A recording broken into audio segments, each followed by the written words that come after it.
Okay, could everybody please welcome Eric?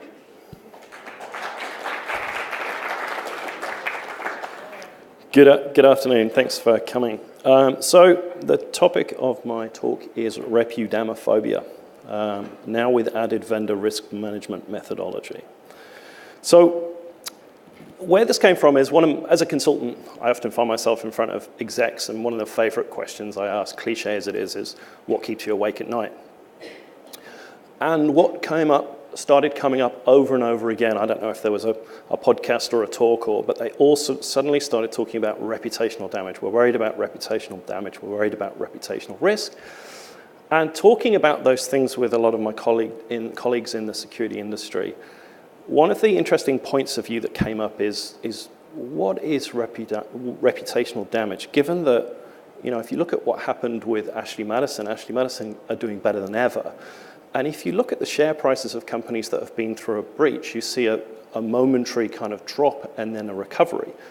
So what exactly is reputational damage, and is it something we should be worried about? And if we are worrying about it, are we doing the right things? Was kind of the question that I was trying to answer for myself. So is anyone in the room, lies awake at night worrying about reputational risk or reputational damage? Yeah, a few hands there. So in trying to define what reputational risk is, I realize we haven't transitioned to my slides yet. Whose job's that? Slides. I'm going to go back because it took me ages to draw that B. Right, so Repudamaphobia, an extreme or irrational fear or aversion towards the threat of reputational damage. So is it, as in my initial view, it was a bit irrational. So the font of all human knowledge, obviously, is Wikipedia. So it defines reputational risk as the loss resulting from damages to a firm's reputation, lost revenue, increased operating capital, regulatory costs, destruction of shareholder value, consequent to an adverse or potentially criminal event, even if the company is not found guilty. Makes sense. So let's jump straight into some statistics that talk to what that actually means. And one of the first things that came up when I started Googling this was this really interesting statistic, which completely shocked me, which is that 60% of hacked small and medium businesses go out of business within 6 months. That can't be right, I thought to myself. It turns out it's not. It was made up on the spot. So I dug a little bit deeper and I found some other interesting reports. And one of the interesting things I found was from Centrify. And what they found was that by interviewing people that worked in the industry, the IT practitioners, or 49% of them, saw brand diminishment as the biggest cost of a security incident. It's kind of interesting. That's quite a significant portion. But what was interesting to me was that the same survey showed that 71% of chief marketing officers believed that the biggest cost was that loss of brand value. So why is there a lack of consensus between the IT people and the marketing people about that cost of brand damage?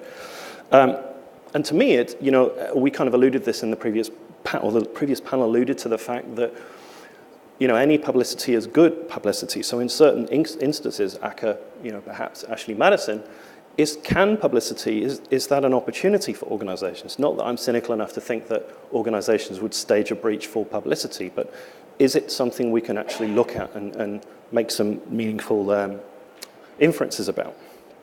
So what I came to realize with this kind of confusion around reputational damage is that I think it boils into two different things. So the first thing is what we know and what Wikipedia is talking to, which is damage of company reputation. So the shareholder value, the share price drops, the company goes bust. ACCA, the Distribute IT incident. We've got the regulatory costs of fines, compensation, the cleanup bill, so having to call Mandiant in a ridiculous amount of money to fix the problem. The legal, we're starting to see class actions by organizations that get breached, that are looking to sue the board or executives within the organization. Then we've got the things that are very much the go-to for a lot of organizations, which is that customer churn. So if we are breached, our customers will go to our competitors. You've got this really vague thing that people talk about, which is that loss of potential business, that opportunity cost, which is impossible to measure. There's so many variables, but it's definitely a thing. You've got your brand damage. You've got your poor customer outcome, which is essentially that those customers whose data is involved in that breach then suffer the consequence of things like identity theft, which is a bad look for a company. You've got staff attrition. So if your staff are getting absolutely smashed by complaints, then you're going to lose people. You've potentially got insurance premiums rising, or you've got the spectre of insurance premiums appearing overnight because everyone asked the question, why weren't you insured? And then marketing offset, which I think is the increased marketing spend that you might want to put in place in order to get in front of a breach. So to repair some of that damage, you're going to have a bigger marketing bill potentially. And then obviously I always make a positive out of a negative unless you're an electrical engineer. The opportunity in a breach is obviously there's lots of free publicity and you get to improve security. Now, the other side that people don't really talk about but is incredibly salient is the damage of individual reputation. And this is what keeps people awake at night. But people don't want to say, when you sit in a room full of their peers, what I'm really worried about is my reputation. They talk about the company reputation, but it's kind of a code. And what they're worried about is obviously loss of income. They lose their job, they get no wages. If they have company shares, they're going to be devalued or they're not going to get to vest those shares. Difficulty finding next job, and their next job might be in the gig economy, which is to say they might be driving an Uber or delivering for Fedora. A loss of pride, your personal brand, the shame that comes from it, and the consequences, which, you know, there are cases where we're looking at prison time. If you think about the Banking Royal Commission, there's that potential for personal fines or prison time even. And then the opportunity, very, very slim, but you could cash in on that experience. If you're a security guy, you can say that, hey, I've got some battle scars here, I've been through this. You know, you could become an after-dinner speaker, perhaps, and you finally get to spend some time with your family, which is always a good thing. So this is, for me, where it gets fascinating, because now we can start to separate or decouple the idea of a company reputation and an individual reputation. And we start to think about what the sort of behaviors that an individual might exhibit in order to protect their own reputation that might not fare so well for the organization, or the sorts of behaviors an organization might exhibit that might put individual reputations at risk. So I think back to a time in my career where I was nominally in charge of security for a company where I felt very unsupported by the business. I was, you know, my job title was head of security and I had zero budget, zero resources. I couldn't get in front of the executives to talk about my fears. I literally was lying awake at night worrying. And given that I was an experienced person in the security industry, I found a really easy solution to that problem, which was to go and find another job. And in hindsight, that was a really good decision because I then saw lots of cyber incidents that befell that organization. Not purely because I left, but because they were the type of organization that didn't support the function of security. So individual reputation was very important for me. I just didn't realize what it was at the time or what to call it. So what I thought I'd do is I like to play games. So I was a fan of Top Trumps as a kid, so I created my own game called Top Dumps. Hasn't really panned out brilliantly, but what I've done is looked at some high-profile breaches that you've probably all heard about. I won't go into too much detail about them, but we'll look at what happened, and then we'll look at the aftermath as much as we can infer from what we can see from what was written about those things after the fact. So the first one was HBGary. Essentially, Aaron Barr got a bit cocky, threatened to dox Anonymous, said they were unorganized and very unskilled. Anonymous took it upon themselves to prove that he was a little bit wrong, pwned them up using a crappy CMS with MD5 passwords that were reused, of course. What was interesting is that HBGary was a security company. They were doing some very interesting, sneaky beaky things that they couldn't really talk about.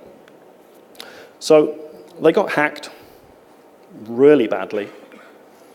It was a security company, which is a bad thing.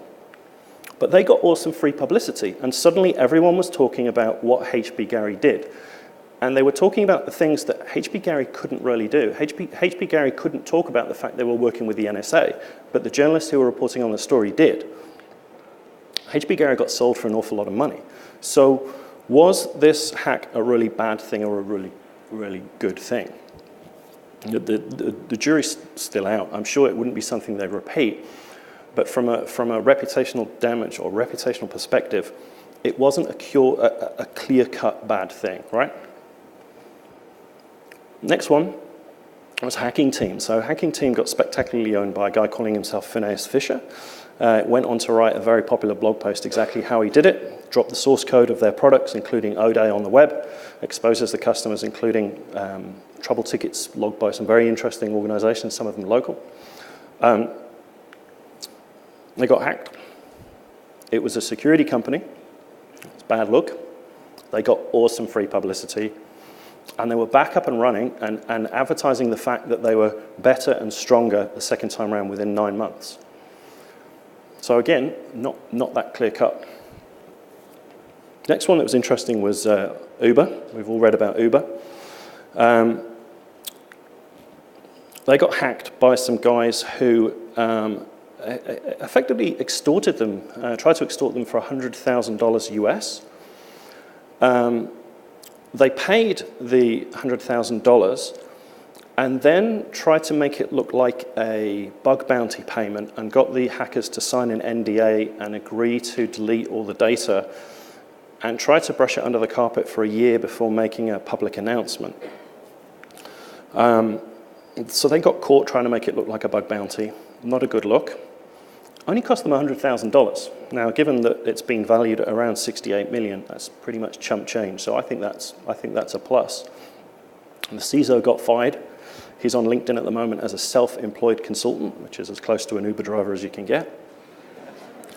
So not really a great outcome for them, but Uber is still in business. They're still doing fantastically well. We can't look at the share price, unfortunately, but I think that they have other problems with their reputation that probably overshadowed them about the problems with their paying their drivers and online Twitter storms complaining about them as a company. But I don't think the hack was that big a deal for them. Next one that's interesting, not a breach, but it's a local significance. And the reason I want to talk about this one is because not that the census or the Australian Bureau of Statistics really suffered reputational damage, but IBM, who were the contractor that were delivering this, got thrown under the bus by Malcolm Turnbull, no less. So in the days following the outcome, they were blamed,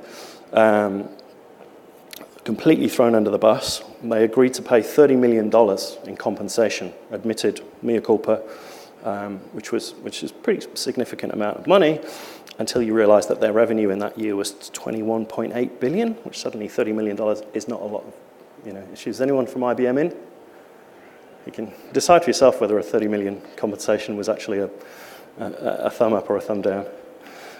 What's interesting here is that if you look at the stock price of IBM between the census night, so everyone got online on the 9th, there wasn't any real significant change to the stock price until that big spike there. I never really got to the bottom of what that was. I assume that Watson managed to get more Tinder dates than a real IBM engineer or something. But there wasn't anything. It's almost as if the market doesn't really care about what happened and the adverse publicity. And then they agreed to pay 30 million in compensation. Their stock price goes up, not down. So not that significant. So why are we all lying awake worrying about this stuff, right? Okay, well, Equifax. So Equifax is interesting. Largest and most costly breach in history. Their stock fell 35% in the days following the notification. The CIO and the chief security officer retire to spend more time with their family. The CEO retires, not so good. CEO gets a 90 mil payout. Yay, I think that's a green thumb for me. That might have been a fraction of his wages, but that probably kept him out of an Uber for a while. So let's have a look at what happened with the share price over this event. So Apache Struts vulnerability was identified there. The patch became available. Then in mid-May, there was the first breach. Then the breach was detected. They patched the system very quickly.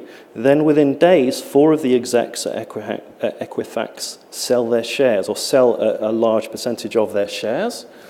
Then in the following days, they announced the breach. Suddenly, now we see what we're talking about with this share price. Straight away, the share price drops through the floor because Equifax are holding a very large amount of personal data. Then the CISO and the CIO announced their retirement effectively immediately. And suddenly we see that the market reacts to that, which is interesting. Then the CEO decides to retire and take a $1 million payout, and the stock starts to kind of balance out. And the footnote here is that Equifax, after a very extensive internal investigation, announced that there were no wrongdoings in the executive share trades. It turns out that those share trades were actually sort of planned and scheduled long before they knew that the breach. So it was just unfortunate timing. But it's still interesting and caused a bit of a stir. So here is the best palpable evidence that a breach of this magnitude actually does affect the share price. However, this is a real earth-shattering breach. Everyone's still awake? So target, easy target. Hackers were able to infiltrate the network by stealing credentials from their heating and ventilation company, famously. It took a while, but 40 million credit card numbers went on holiday to Moscow, which is a bad look for Target. The CEO lost his job very quickly. The total cost of this breach has been calculated at $202 million. The stock price is still not recovered. But they only had to pay $18 million in settlement claims. So given that that's a small percentage of that, but that is definitely a pretty extensive breach. So this is what the timeline looks like. So we can see that the services were hacked. The attackers break in and test the malware on the POS machines. They begin to collect the credit card data. They begin to exfil the data. The Department of Justice notify them, and then within a few days, they've removed the malware. Then Krebs breaks the story at about the same time, which is, there's not a significant drop after that happened, which is kind of surprising. Then there's the subsequent story about the additional 70 million customers affected, and it starts to go right downhill. And around about that time, they laid off 475 employees. That wasn't the security team, that was just because they were having problems already. They worked out the costs were about 200 million. And then eventually, after a few months, they removed the CEO, which actually makes the stock price carry on plummeting, or actually causes it to plummet. So they certainly, that wasn't a silver bullet for them. Next one, my favorite breach of all time. I could talk for hours about this one. So Avid Life Media, or as we know, Ashley Madison. So the data gets dumped.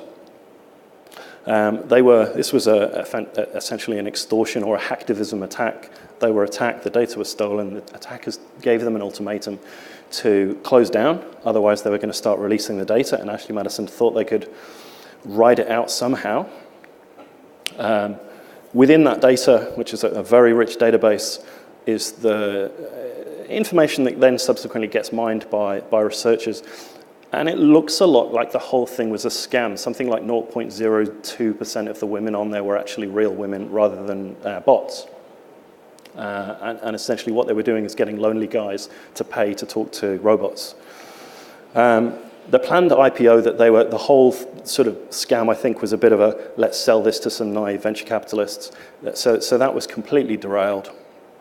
Biderman retires eventually. The Canadians attribute several suicides to the breach, which is pretty severe in terms of reputational damage. There's a $567 million class action is launched against them. However, they're able to rebrand themselves as Ruby Corp and then settle for $11.2 million, which is a huge win for them. And in 2017, last year, they commissioned Ernst & Young to write a report which claimed that they had 15,000 new users a day. So Ashley Madison is now doing far better than it ever was and is on track for another IPO, which is kind of interesting. So from a company reputation, just great. For the personal reputation of Noel Biderman, still a self-employed consultant, might be driving an Uber or might be delivering your Deliveroo anytime soon. So that brings me to kind of the key takeaways from the research that I've done.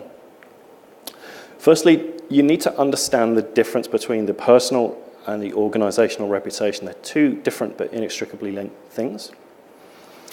The second, if you're going to plan for, and as you should, for reputational damage and what it means for your organization, you should plan in terms of both your organization and for the key individuals who are likely to suffer this, so that you can get inside their minds and start to look at their likely behaviors. So this executive officers, the security officer, marketing officer, and so on and so forth, and find out what their exposure and what their motivations are likely to be so that you can get in front of that and plan it.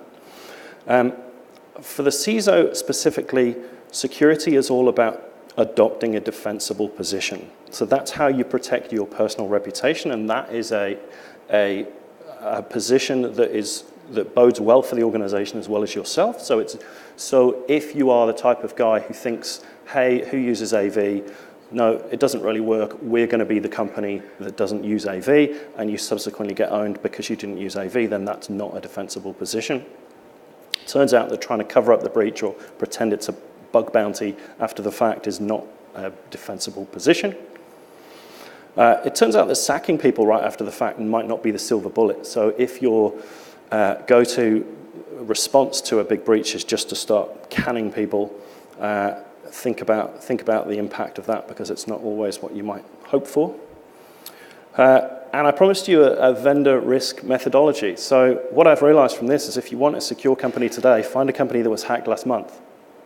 I think it's kind of fascinating that I was in the middle of an engagement with an organization that were procuring services from an MSP that got very publicly hacked, and they came to me and said, do we need to withdraw from this deal? And I was kind of like, no, double down. This is going to be the securest company. By the time that you implement them, they are going to be so secure, it's going to be funny. And last point, sleep well. And there you go. Any questions?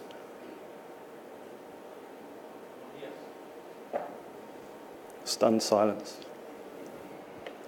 Is anybody awake? Oh, good. We have one awake person in the room. You mentioned the effect on IBM for the census fail. What do you think the reputational damage was on the ABS? I think that it was very embarrassing for them, but I think that it was handled very badly. I think that having the Prime Minister sort of apportioning blame very early on was a really bad look.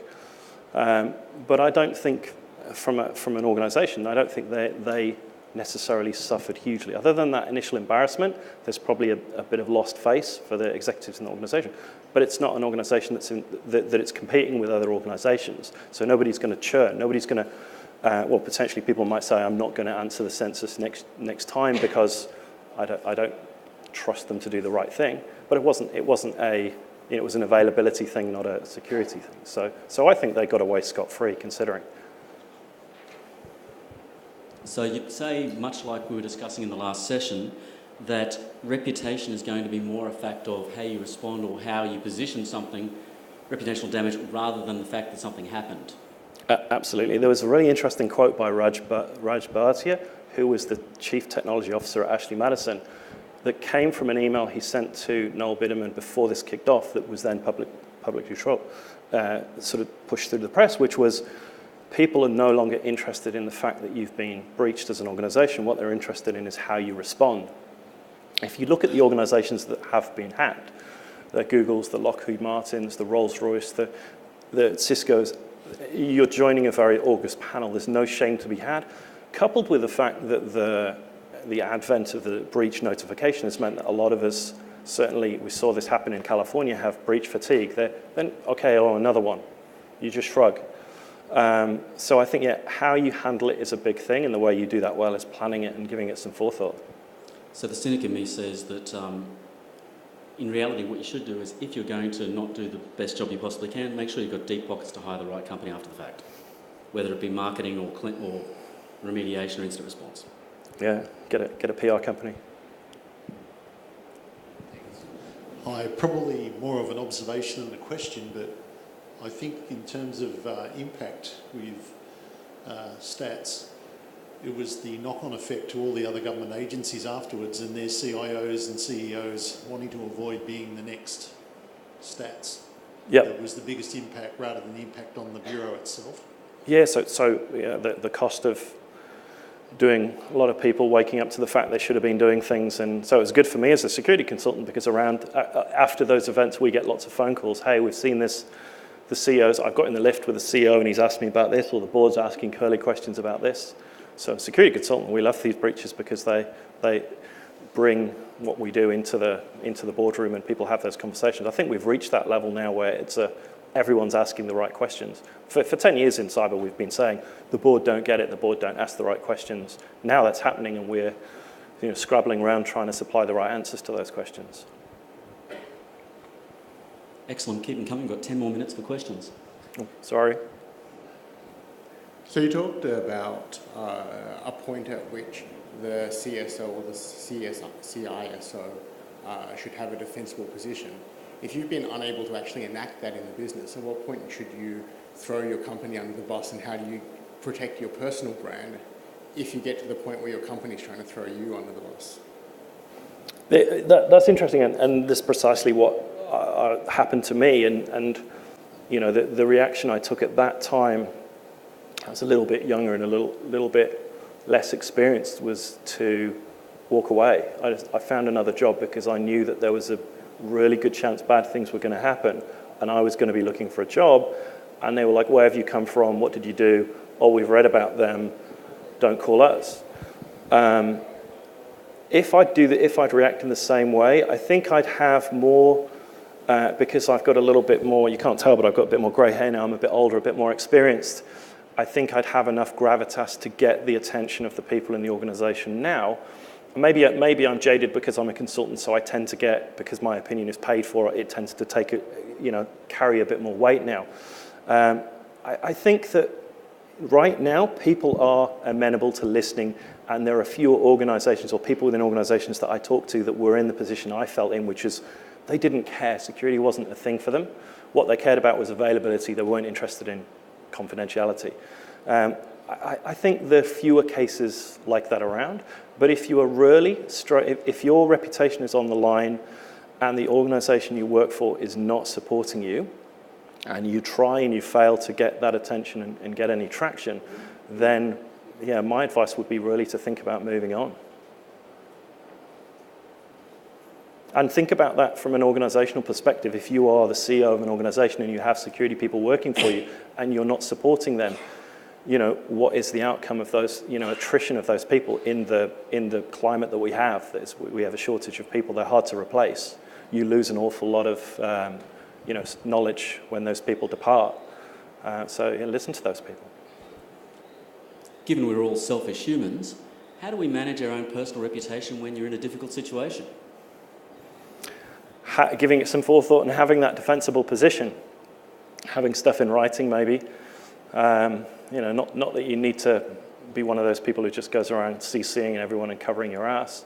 But yeah, have that sort of internal dialogue. What would this look like if bad things happened? How would, do I have a strong position? Have I done the right thing? If you go through those questions in your mind and the answer is you're not happy with the answers you're giving yourself, then you need to get to work the following day and start thinking about that and prioritizing that.